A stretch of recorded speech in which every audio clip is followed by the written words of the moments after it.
Jaz tudi vesel. Jaz še nisem. Se vemo, kao. Dober dan. To je 21. odbita dobita v 3. sezoni. Dobro je bilo, boste slišali, šla sva namreč Anže kam. Na razstavo. Na razstavo. Zelo nenavadno za podcast, ki ga poslušate, ampak ostanite tukaj. Šla sva v mestno hišo v Ljubljani, ki je A3 posodila računalniškemu muzeju. Hvala vama za ta obisk.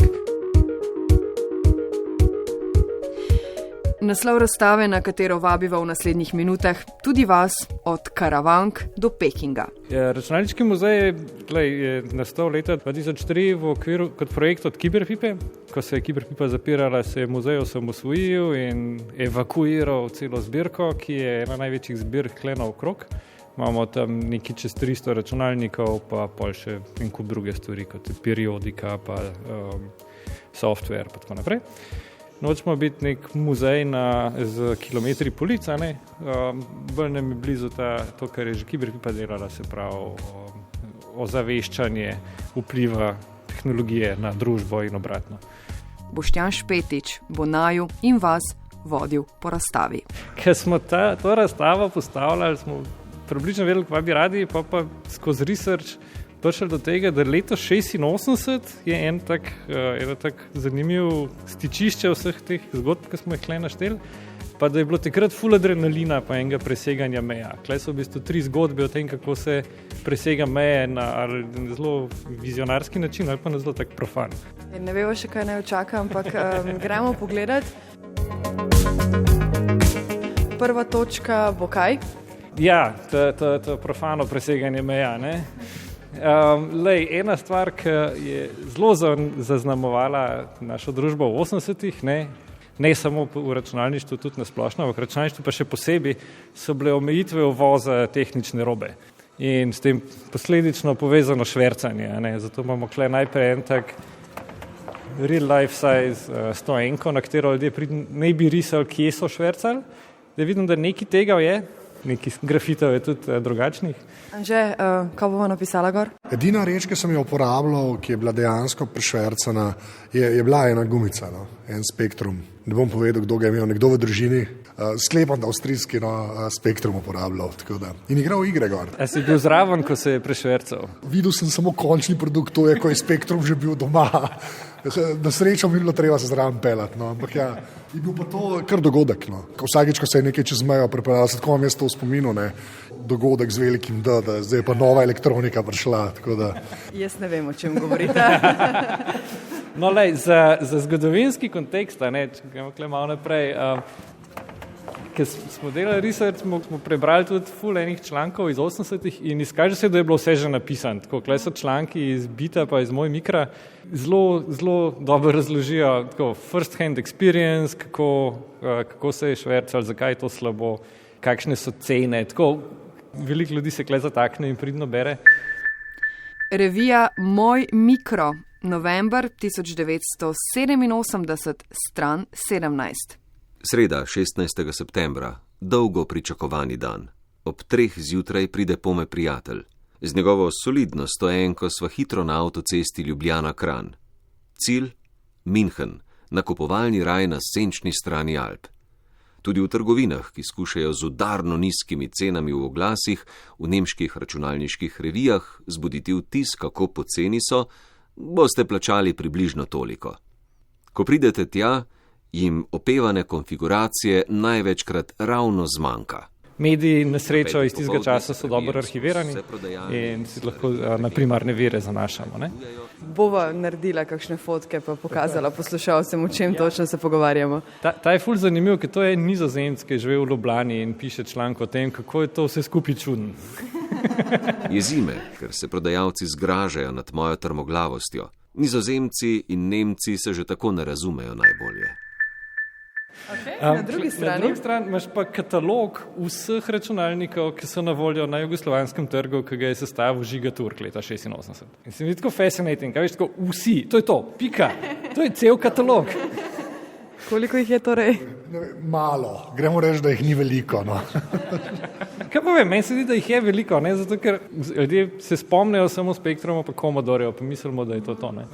A veš, pol mogoče se zelo potrudijo, se spomnijo kakšnih Schneiderjev pa IBM-ov, ne? Ampak v resnici je bilo tako, takrat smo imeli eno tako kambrijsko eksplozijo, ne pri nas, tako v svetu, teh domačih računalnikov, ki se še ni vedeli, kateri bojo zmagovalci. Ne? Pol je prišel PC in je vse povozil za naslednjih 15 let.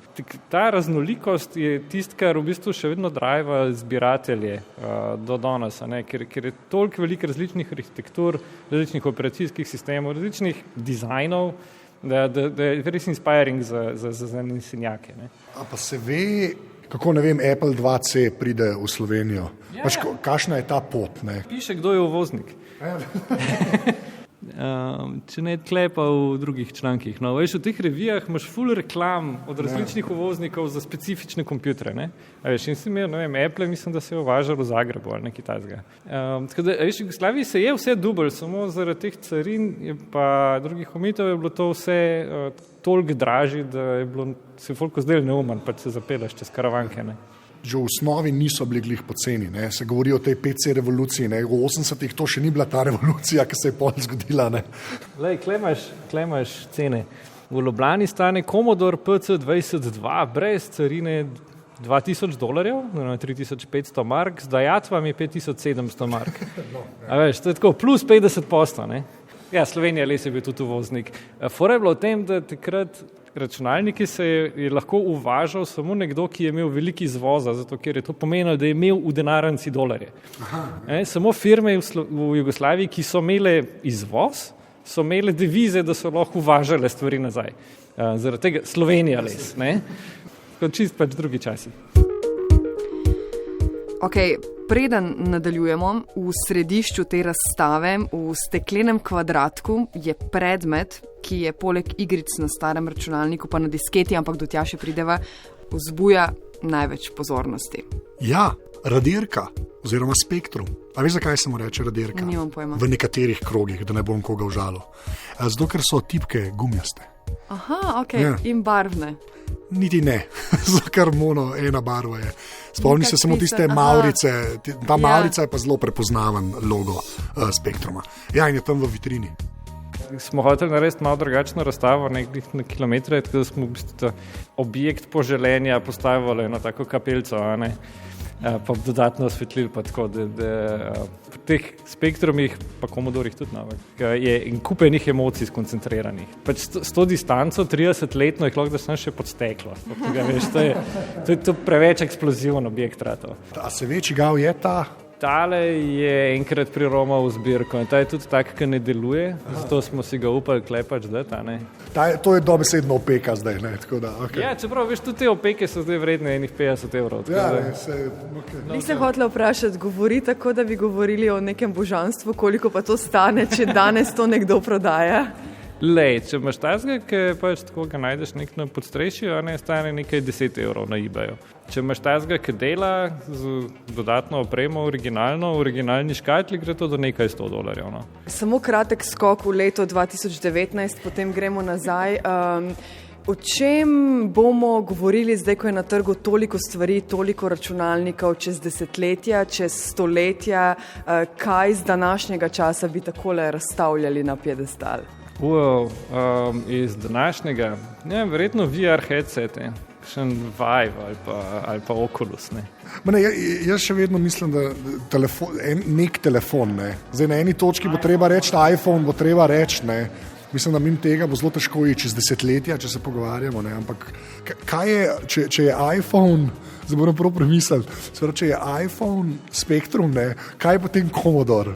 Ja, G1, Legitimen odgovor, da s tem rekel.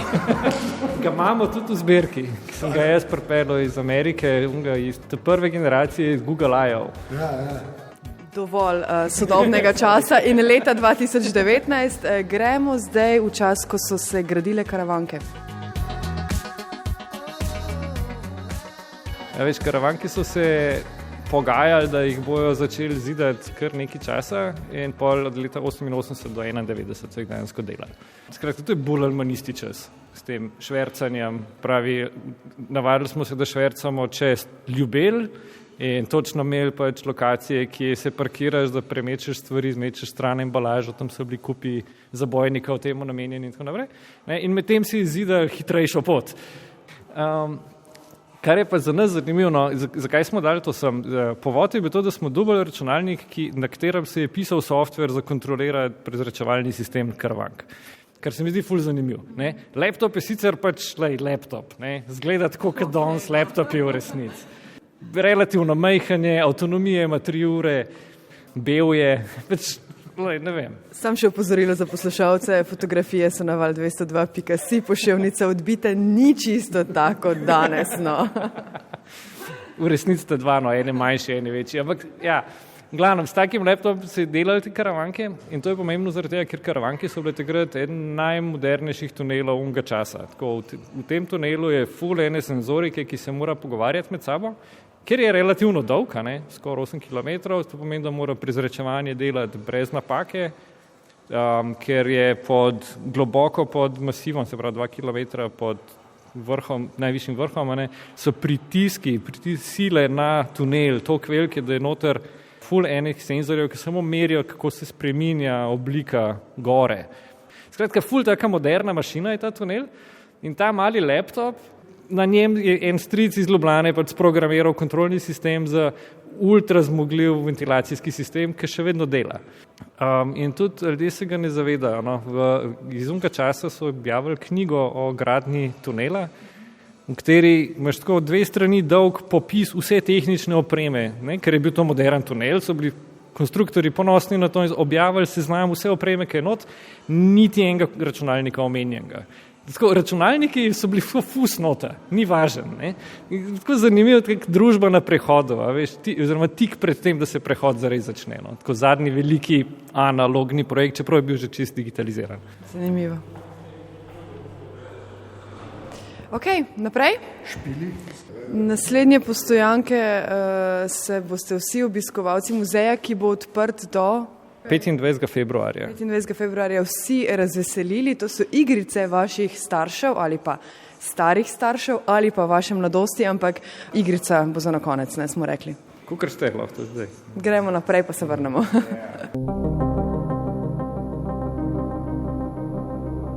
Ja, lejte, centralni del tega zgodovinskega atrija obkroža 9 velikih stebrov srednjeveških, ki jih je ful težko ukrotiti, zato smo se odločili, da bomo cele oblekali v stare mainframe računalnike.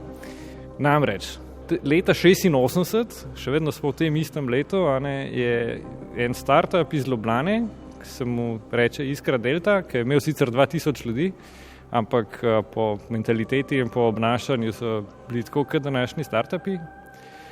Na skrivaj, po noč, ne da bi kdorkoli vedel, tudi znotraj Iskre Delte, večina ljudi ni vedela, da se to dogaja, izvajajo projekt Milijarda, ki je izvozil po enih virih 9, po enih virih 15 takih mainframeov, ki so jih se šraufali v stegnah na Kitajsko in z njimi povezal v največjih 10 kitajskih mest. V bistvu opremo kitajsko policijo z možnostjo komuniciranja med sabo. Ker je čisto amazing. Ne? Fizično, to so se šraufali v stegnah, mislim, da je naložili na tovornjake, peljali v Beograd po noč, tako z s ceradami, pol na vojaški avion, na Kitajsko, tako, to je cela drama, baje. Lej, to se še raziskuje, no. Ampak to, da je Iskra Delta takrat obstajala in delala, v bistvu je eden prvih podjetij v Sloveniji, ki je dejansko delal po vzoru resnih firm iz Silicijeve doline, tudi tako pač kulturo so tako upeljevali, pa delovne prakse, pa tako naprej. In pol tudi se je upal sanjati take adrenalinske stvari, preseganje meja brez problema, pač bomo naredili, gremo, ajde. To je netipično, tako da zaradi tega smo ji pač posvetili ta večji del razstave, malo tudi kot provokacijo, njim samim pa družbi nasplošno, skratka. No. Ampak nekaj primerkov, nekaj računalnikov je vendarle tukaj, to pomeni, da niso vsi na Kitajskem. Tako, kle si lahko pogledate en primer tazga mainframa, spravi centralni računalnik, težek 300 kg, tako kot pač bi ga pričakoval v serveromari iz tistega časa. Pa eno manjšo različico, v bistvu zelo podobnega računalnika, ki se je uporabljala po pisarnah. Vsaka spodobna firma v Sloveniji je takrat imela nekaj od tega ali pa več takih. Dokument, ki naj ne bi bil tukaj, to je, s čim stojiva? To je faksimile prevzemne pogodbe, original imajo v društvu. Slišal sem prav, da ga ne bi smelo objaviti, ampak mislim, da leta 2019 to ni več problem. No. Vse je enkrat zastara to. Tudi na Kitajskem ali nekaj. Ja. Tako, ja. Dobro. Fajn sprehod, lahko gremo zdaj k igrcam. Wow. Ja, kaj pa je Exe? Lotus? Meni to zgleda kot programiranje. To je pa Maruša to, kar sem pa jaz tega včeraj želel. Kako se temu reče? DOS je to. Aha, DOS. Bolj smo se navadili, da karkoli delamo, imamo nekje tudi eno tole staro PSN-ko z igrcami. Imamo zaradi tega eno zalogo teh starih računalnikov, ki jih samo pač primaš, daš tja še vedno delati, tako kot je delal 25 let nazaj. To je tisto, kar me najbolj fascinira pri tem kot muzejskem objektu. Ne? To je nov lankišta in je inventuriran. Gor je en set enih igrc od Prince of Persia, Wolfenstein, Lotus, Super Mario, Vikings, Prehistorik. Pač ful širok nabor, tako da vsak ziher kakšno od teh igrov. V knjigi gostov se samo o tem pogovarjajo. To je ful zanimivo.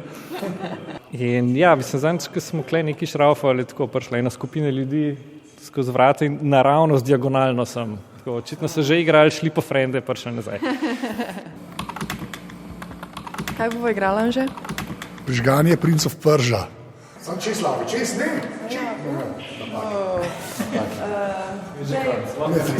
Zdaj si že, en live si že zgubila.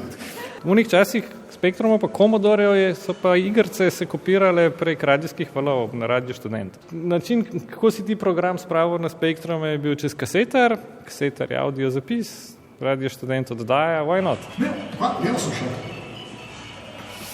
Hvala, malo me zanaša.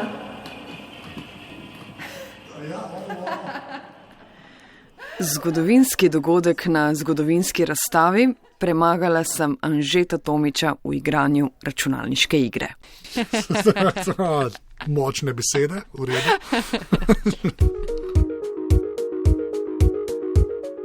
Sicer pa še enkrat do 25. februarja letos lahko obiščete razstavo Od Karavank do Kitajske, še pred poletjem pa bo računalniški muzej zaživel na novi lokaciji, o tem bova takrat vas obvestila seveda. Ja, tam bo stalna razstava, tudi zbirka računalnikov, ki jih muzej ima, kot je bilo včasih v Kiberpipi na Kresnikovi.